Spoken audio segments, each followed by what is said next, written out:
Salut à tous, aujourd'hui on va voir les Bandal-Chagi, les Dolio-Chagi, les Fulio-Chagi et les Nako-Chagi.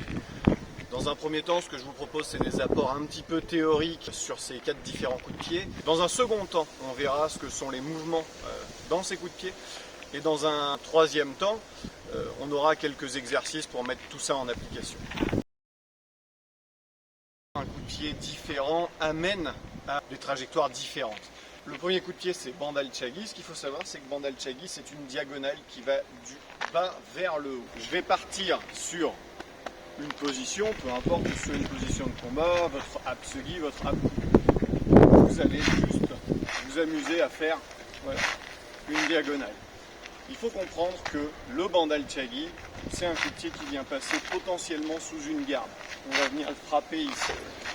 Ensuite, vous avez Dolio-Chagi, qui lui, pour le coup, va être soit parallèle au sol, soit va nous faire une jolie coupole, comme ça. C'est le coup de pied circulaire. Votre Dolio-Chagi, c'est ici. Vous avez ensuite votre Fulio-Chagi. Je vais venir frapper de la même manière que Dolio-Chagi, mais dans l'autre sens. Ça va être de l'extérieur vers l'intérieur. Puis Nako-Chagi, qui est le coup de pied crocheté, et qui lui va en fait ramener le partenaire ou l'adversaire à soi. Donc je vais venir armer comme pour Fulio-Chagi, puis ramener la personne vers moi avec le talon. Ce qu'il faut bien comprendre, c'est que quand vous voulez faire un coup de pied, en fonction de si vous êtes en technique, en combat ou sur une situation de self-défense, il va y avoir des surfaces avec lesquelles vous allez vouloir frapper. Donc par exemple, sur Bandal-Chagi et Dolio-Chagi, vous avez la possibilité de frapper avec cette partie-là du pied, et donc votre partie supérieure. Vous allez avoir la possibilité de frapper avec, là je ne peux pas vous montrer parce que je ne suis pas pieds nus, mais avec la pointe des orteils. Mais pour ça, il aura fallu au préalable renforcer ces orteils en fait en frappant dans le dur de façon à avoir les orteils solides. Vous allez avoir la possibilité de frapper avec la partie bol de pied, la partie Apchuk, d'accord, qui est cette partie-là sur le pied. Oui. Vous allez également avoir la possibilité, si vous avez suffisamment de flexion de cheville, de pouvoir frapper avec le talon. Ça va être pour Bandal-Chagi et Dolio-Chagi.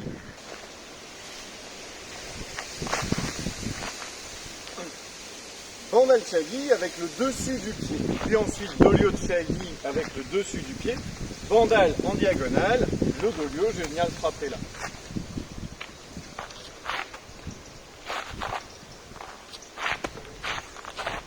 Je vais le faire avec pointe de pied maintenant. Maintenant, je vais le faire avec le bol de pied.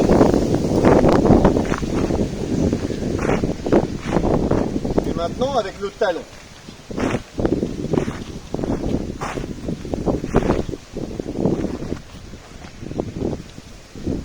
Maintenant, on va voir un petit peu comment se passe Fulio-Chagi et Nako-Chagi en termes de surface de frappe. Pour venir frapper avec Fulio-Chagi, vous avez la possibilité de frapper avec cette partie-là du talon, ou vous avez la possibilité de frapper avec le dessous du pied. Alors, Fulio-Chagi, je vais plutôt venir chercher au niveau du visage. Je pourrais venir chercher dans les côtes avec le talon, ou avec le dessous du pied.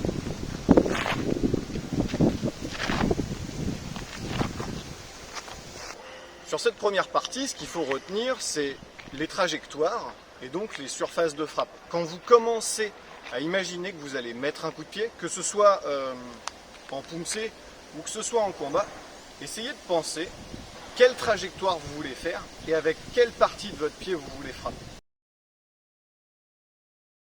Sur cette seconde partie, on va aborder le mouvement. Et pour comprendre comment se passe un mouvement, il va d'abord falloir comprendre comment on amorce le mouvement. Donc comment s'amorcent les différents armés de ces différents coups de pied. En taekwondo, c'est assez simple, puisque on part du principe que on arme tout de la même manière. Il va falloir armer tout droit. Et ensuite déplier son taekwondo. Il n'y a que ça à retenir pour un taekwondo un peu technique. Pour vous expliquer pourquoi on arme tout droit, c'est qu'en fait, on privilégie la technique à la puissance qu'on voudrait potentiellement développer. Parce que quand vous allez partir d'ici, et que vous allez passer par exemple sur votre Doryo Chagi, vous serez moins puissant que si vous avez fait un gros pas d'appel et que vous avez traversé. Ça, c'est pour ce qui est de l'ordre du taekwondo. Maintenant, dans d'autres styles, on pourrait envisager que le Bandal Chagi pourrait s'armer déjà dans la diagonale. On pourrait également envisager que Doryo Chagi s'engage directement sur son horizontale. On pourrait également imaginer que le Furyo Chagi et le Nako Chagi vont s'armer directement là-bas, de façon à pouvoir venir chercher ensuite plus loin. Si vous armez là, vous masquez. Si vous n'armez pas là, vous allez gagner en puissance parce que vous allez gagner en amplitude de mouvement. C'est toujours en fait une histoire de est-ce que je privilégie la vitesse, est-ce que je privilégie la feinte, est-ce que je privilégie la puissance, qu'est-ce que je veux privilégier. Tout existe, maintenant l'idée c'est d'avoir autant d'outils que possible pour pouvoir sortir de situations aussi complexes qu'il puisse en exister, aussi diverses. Pour comprendre un mouvement, il va falloir également comprendre comment on bouge son bassin et comment on effectue des torsions. Parce que si je bouge mon bassin, il n'y a rien en fait qui m'oblige de bouger les épaules en même temps. Je ne suis pas un robot. Je pourrais bouger les épaules d'abord, ensuite faire tourner le bassin, ou bouger le bassin d'abord et ensuite faire tourner les épaules. En termes de puissance, en fonction de ce que vous voulez développer, il faudra peut-être partir d'une torsion vers le haut pour aller vers le bas.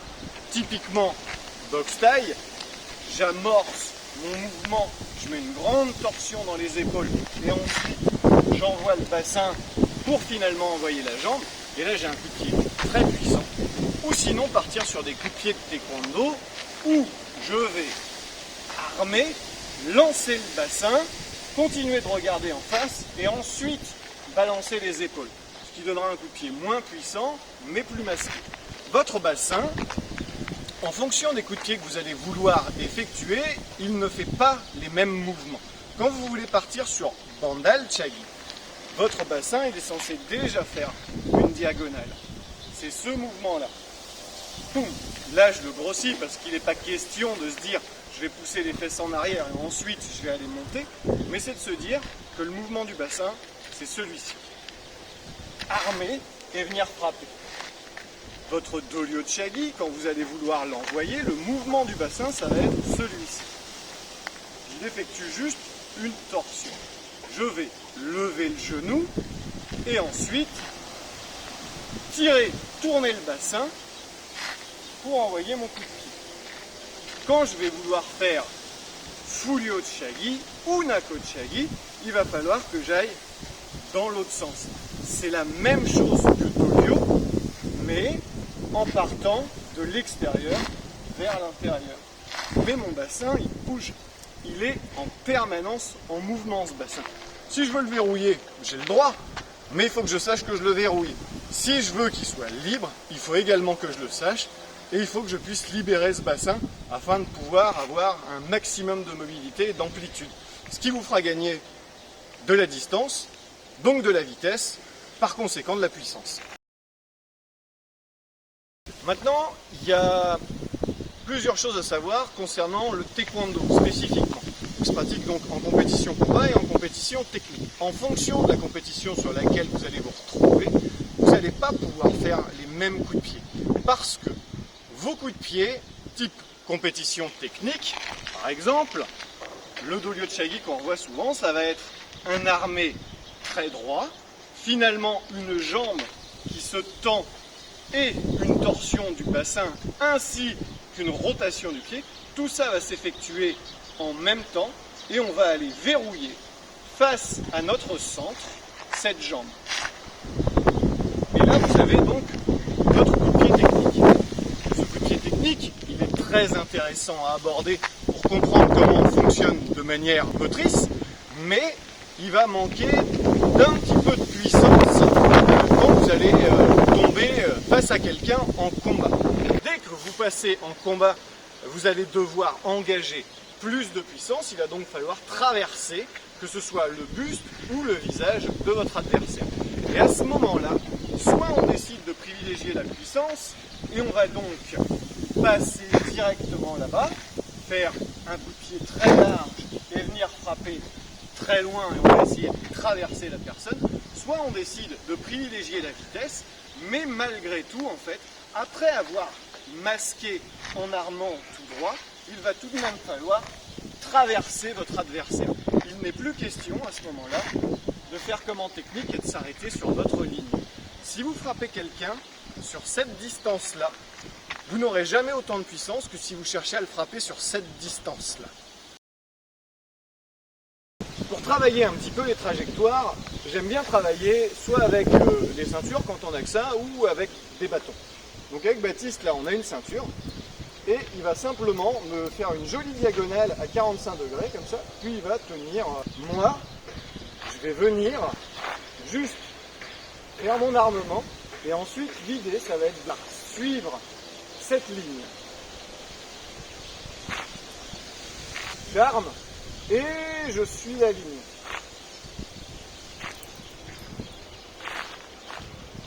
Et j'ai donc effectué mon bandal chagi. On pourrait partir sur Dolio chagi. Pour Dolio chagi, il faut que j'arrive à suivre cette ligne. Je vais venir armer, puis tourner, suivre la ligne. Pour Fulio chagi, il faut que j'arrive à suivre cette même ligne, mais en sens inverse.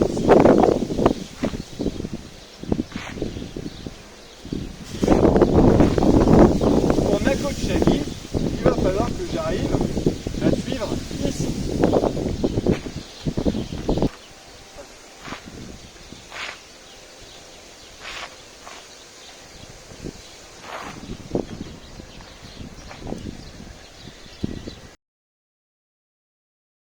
Un autre exercice que vous allez pouvoir effectuer, et quelque chose qu'en plus vous allez pouvoir faire chez vous dans 2 mètres carrés, c'est tout ce qui est de l'ordre de la visualisation. La visualisation de votre bassin, notamment. Quand vous allez vouloir travailler en fait votre bandal chagi, votre dolio, votre fulio, si je veux faire bandal, je pourrais juste faire ça. Je pourrais l'envoyer en avant. Et je pourrais juste travailler ici. Si je veux passer sur dolio chagi, j'ai la possibilité de faire juste ça. Je pourrais monter un tout petit peu le genou, si ça m'aide. Mais l'idée, c'est de réussir à visualiser son bassin, sentir un petit peu ce qui se passe sans pour autant déployer les jambes. La même chose sur votre fulio.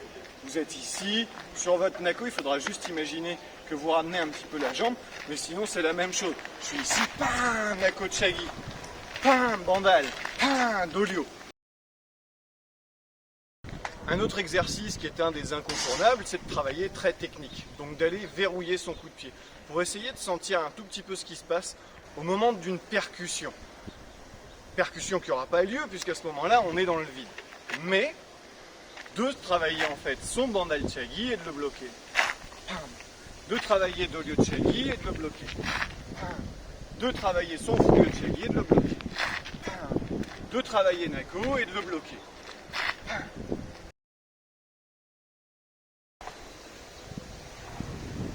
Un autre exercice pour travailler plus en puissance et essayer de comprendre un peu comment ça va se passer en combat, ça va être de travailler sur des raquettes, ou sur des paos, ou sur quelqu'un qui aura un plastron, ou sur un sac de frappe si vous avez ça. L'idée n'étant plus de s'arrêter, donc de verrouiller comme on le faisait jusque-là en technique, mais bel et bien de traverser la cible. Donc sur mon bandal chagi, sur mon dolio chagi, sur fulio chagi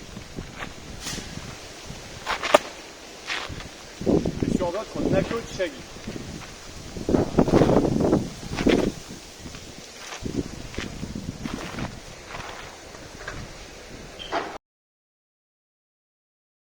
Maintenant, un petit point de détail pour tous ceux qui sont plus en recherche de performance, parce qu'ils aiment ça ou parce qu'ils font de la compétition. Si vous faites de la compétition, il va de toute façon falloir travailler énormément votre stabilité, il va falloir travailler énormément votre votre explosivité.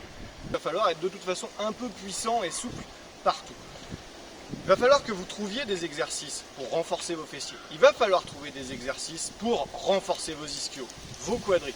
Il va falloir trouver des exercices pour comprendre comment on devient plus stable, pour comment on devient plus explosif. Tous ces trucs-là vont être hyper importants en fait dans votre pratique.